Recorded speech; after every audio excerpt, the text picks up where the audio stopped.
꽃과 식물로 쓰는 출애굽 이야기, 한국성경식물원 원장 박경선 장로 함께하겠습니다. 장로님 어서 오세요. 네, 안녕하십니까. 네, 매번 그 성경에 나오는 식물에 대해서 알아보고 있는데 지난주에는 대추 야자나무에 대해서 알아봤잖아요. 오늘은 아몬드에 대해서 알아볼 텐데 이 성경에 나오는 살구나무가 아몬드를 잘못 오게 한 거라고 나와 있는데 혹시 이 내용 말씀해 주시겠습니까? 성경에는 그 살구나무가 성경의 사건들하고 연결되어서 한 8회 정도 나타납니다. 네. 그런데 이것이 모두 다 아몬드를 오역한 것입니다. 네. 제가 지난번에도 말씀드렸듯이 그 오역의 원인은 잘못 번역된 중국어 성경을 우리 한글 성경이 그대로 쓰다가 보니까 덩달아서 우리도 오역이 된 것입니다. 예. 어떻게 아몬드와 살구나무 이렇게 상상을 하면 전혀 다른 거잖아요. 네. 어떻게 이렇게 다르게 오역이 될 수 있는지도 궁금합니다. 그러니까 중국에는 자기 나라에 없는 식물을 자기 나라에 있는 식물로 대체해버리니까 우리 한글 성경, 중국어 성경의 번역본을 따르다가 보니까 그런 오역의 그 오류를 또 낳게 되는 것이죠. 네, 그렇다면 이 성경 속에 아몬드 이야기는 어떻게 담겨져 있는지 궁금한데요. 네, 성경에는 참 신비롭고 불가사한 일들이 많이 기록되어 있습니다. 오늘 말씀을 나눌 민수기 한 17장에 일명 우리가 아론의 쌍난 지팡이라고들 잘 알고 있지 않습니까? 그 지팡이의 그 사건에도 우리들이 참 이해할 수 없는 정말 불가사한 일들이라고, 불가사한 일들의 그 하나라고 볼 수가 있는 것이죠. 그 이야기의 그 무대는 이스라엘 백성들이 출애굽하여서 광야 가데스 바네아에서 있었던 일이에요. 때로는 또 가데스 바네아 가데스라고도 하는데요. 아무튼 그 광야에 머물고 있었을 때 일어났던 사건이거든요. 거기에 그 레이 자손의 그 하나인 고라라는 사람과 다단과 아비람이라는 이 세 사람이 주축이 되어서 이스라엘의 그 다른 그 지휘관들 약 250명과 연합하여서 이스라엘의 그 정치 지도자인 모세와 영적 지도자인 대제사장인 아론의 그 리더십에 대해서 불평과 불만을 표시하며 거스리고 거역했던 사건입니다. 이 사건을 하나님께서는 그들이 그 반역하고 거스리는 그 사건을 하나님께서는 하나님 당신에 대한 반역 사건으로 규정을 하시고 땅이 갈라지는 지진을 일으켜서 그들 모두를 갖다가 거기다 매장시켜 죽이시는 아주 무서운 징계를 행하셨던 것을 우리들이 알 수가 있는 것이죠. 그래서 이 사건이 있고 난 다음에 이스라엘 백성들은 오히려 모세와 아론을 더 원망을 해요. 그 많은 사람들이 죽은 것은 모세와 아론 때문에 죽었다고. 그러면서 여전히 원망을 하면서 불평을 하고 있는 것이죠. 하나님께서는 그 앞장서서 불평하는 이스라엘 백성들의 14,700명을 질병을 일으켜서 이렇게 또 죽게 하시는 것이죠. 이렇게 하나님께서 그 두 번에 걸쳐서 많은 사람들을 죽이시는 그런 그 징계를 행하신다는 것이죠. 이 두 번의 그 죽음을 본 이스라엘 백성들의 마음속에는 갑자기 하나님에 대한 두려움이 생겨서 더 이상 드러내놓고 모세와 아론에 대해서 불평을 하거나 불만을 하거나 거역하지는 않습니다. 그러나 그들의 마음속에는 여전히 모세와 아론만이 하나님의 말씀을 듣는 지도자들인가, 그들만 리더십인가 라는 의구심들을 가지고 있었던 것이죠. 그래서 하나님께서는 모세와 아론의 그 실추되어 있는 리더십의 회복을 위해서 모세에게 한 가지 일을 지시합니다. 어떤 일이냐 하게 되면은 이렇게 지시하시죠. 모세야, 이스라엘 백성들에게 말해서 12 그 가문에 모든 그 지휘관들의 이름이 써져 있는 12개의 지팡이를 가져오라 하게라. 물론 그 레이 가문의 몫으로 가져온 그 지팡이에는 아론의 이름을 쓰게 해라. 그래서 그 지팡이 12개를 모아다가 해마간 증거계 앞에 놔둬라. 그러면은 내가 택한 사람의 지팡이에서는 싹이 날 것이다. 이렇게 하나님께서 말씀하시니까 모세가 그대로 행하는 것입니다. 이스라엘 백성들에게 자 12가문의 그 사람들에게 얘기를 해서 12가문의 지휘관들의 이름이 써져 있는 지팡이를 가져오게 하고 그 지팡이를 모아서 정말 그 증거기 앞에다 놔두고 그리고 이제 그 이튿날 날이 새자마자 그 다른 사람들하고 그 지팡이가 있는 해막으로 달려가 보는 것이죠. 근데 이렇게 딱 해막문을 제끼고 이렇게 들어가 보니까 12개의 지팡이 중에서 11개의 지팡이는 그냥 마른 막대기 그대로 있다라는 것이죠. 그런데 유독 아론의 이름이 새겨져 있는 그 지팡이 하나에는 순이 나고 꽃이 피고 열매를 맺는 놀라운 사건이 일어났던 것이죠.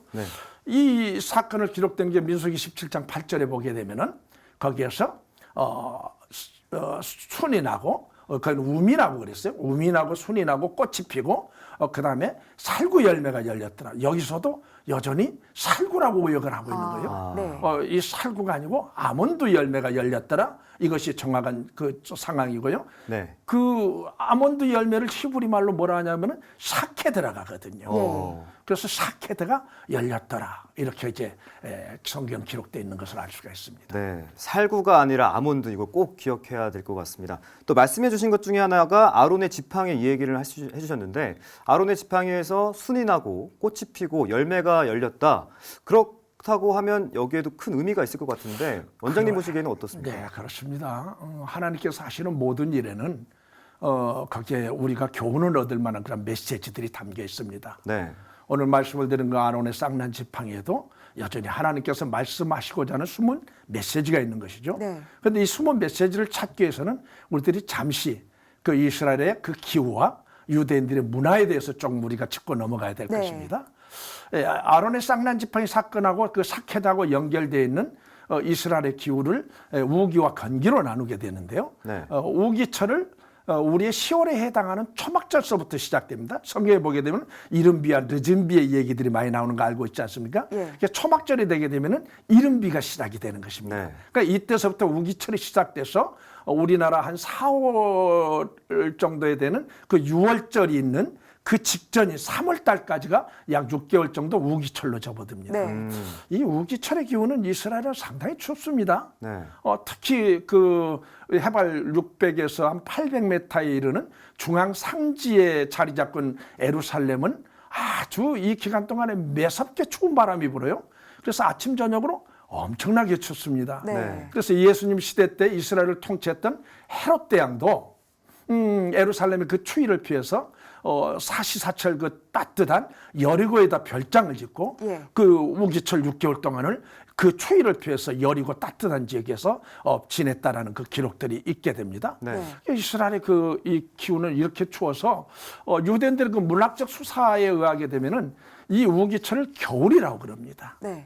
그래서 기나긴 그 겨울철은 상당히 추워요. 제가 어느 해 한 3월 달에 베들레헴에서 호텔에서 숙박을 했었는데 엄청 추워가지고 3월인데도 추워가지고 그 프론트에다 얘기해서 스토브를 좀 갖다 달라고 했더니 이 스토브가 한 20-30년 된 건가 봐요. 뭐 3분의 1 정도 불이 들어오는 반인데 그걸 막 이불로 해가지고 끌어안고 잘 정도로 엄청 추워. 3월인데도 추웠거든요.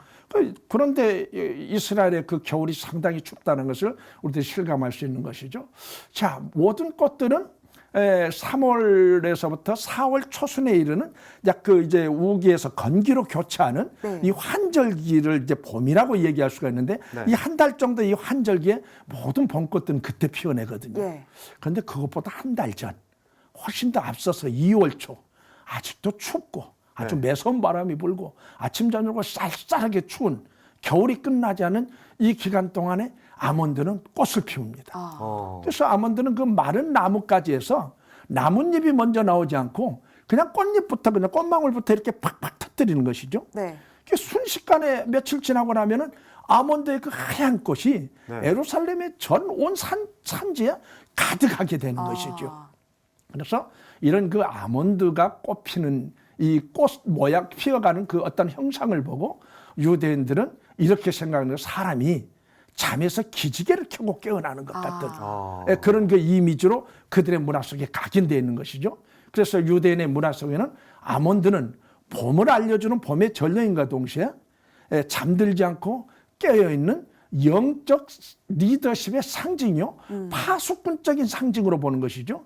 그러니까 아몬드가 성경에서는 여러 가지 의미적인 상징들이 있어요.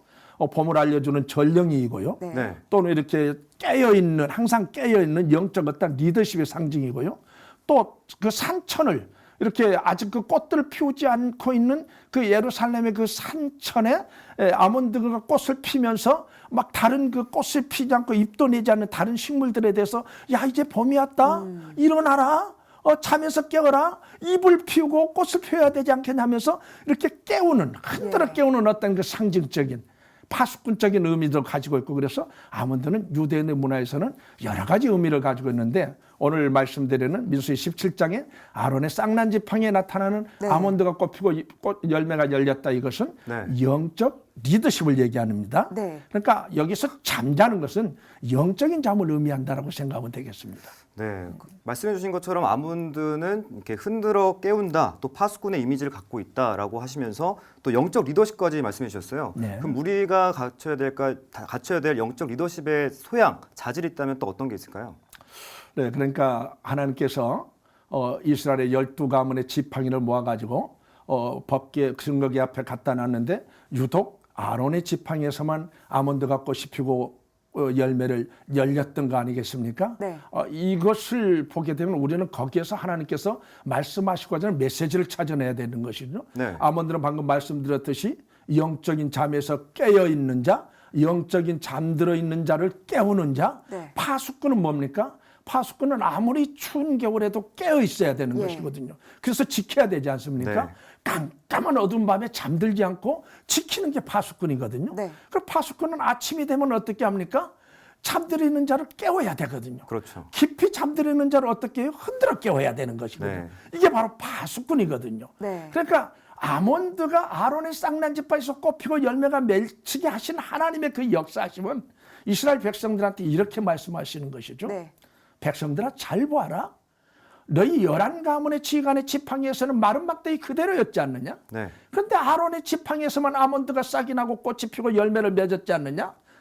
아몬드가 긴 우기철 추운 겨울 6개월 동안 잠들지 않고 봄이 오는 길목에서 봄을 지키고 있다가 찬바람 때문에 더디 오는 저 멀리에서 오지 못하고 있는 봄을 바라보면서 네. 야, 봄이 왔다라고 그냥 꽃을 피워버리면서 다른 식물들을 이렇게 막 깨우는 듯한 그 이미지처럼 아론은 영적으로 항상 깨어 있었던 사람이다. 아, 그리고 내가 하는 말을 아론은 항상 잘 듣고 네. 내가 하는 말로 잠들어 있는 너희 이스라엘 백성들을 깨웠던 내가 세운 대제사장이다. 네. 네. 라는 메시지가 거기가 들어있는 것이죠.